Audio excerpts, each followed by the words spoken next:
So ayan, magandang araw mga boss. At nandito tayo sa overpass ng Commonwealth Avenue. Hindi, joke lang. So, dito tayo sa overpass ng Causeway Bay, dito sa Hong Kong. So ayan yung daloy ng expressway dito. Ayan, kung nakikita nyo, napakaraming bus na dumadaan. Karamihan ay double decker. Yan yung public transport dito na namamasada. So napakaganda ng view dito, napakaaliwalas. Ayan, ito yung mga bus na to. Ito yung mga papunta ng Aberdeen, Exhibition, Central, ayan, Wan Chai. Ayan yung mga bus na yan.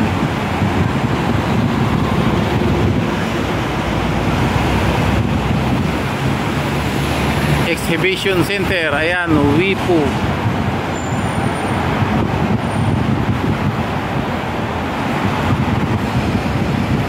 So shout out dyan sa mga bus driver na nasa kalsada ngayon.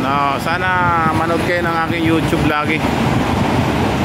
Suportahan nyo naman, bus driver, bus captain vlog, ang ating YouTube.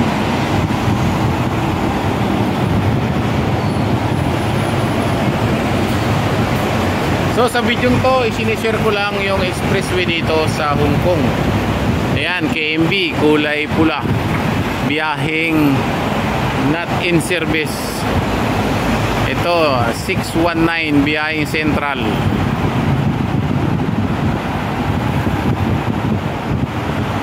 Ayan, napakaraming bus oh.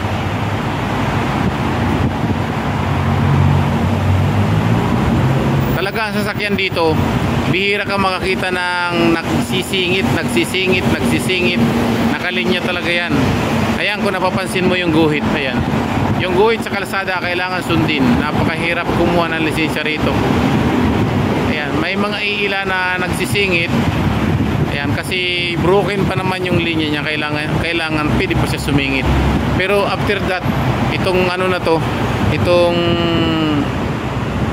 solid lane na to, hindi ka na pwede sumingit pag dito ka na banda. Kailangan doon pa lang sumingit ka na, doon sa broken lane ka pa. Kagaya ng kotse na puti na yan oh. Ayan, sumingit, nasa broken lane pa siya. Ayan, yung taxi na naka-signal light, nasa broken lane siya, nasa loob siya ng broken lane. So pwede pa siya sumingit. Pero itong linya na to na solid lane ay hindi na pwede.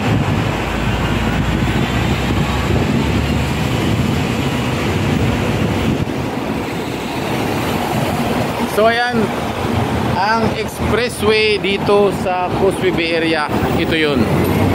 So ayan, napakaraming bus at maraming salamat sa inyo lahat sa panonood ng aking munting YouTube channel. Maraming salamat po sa inyo. Isinishare ko lang yung nakikita ko dito na maganda para sa akin. Maraming salamat at mabuhay tayo lahat. Ligtas sa araw-araw. God bless you all.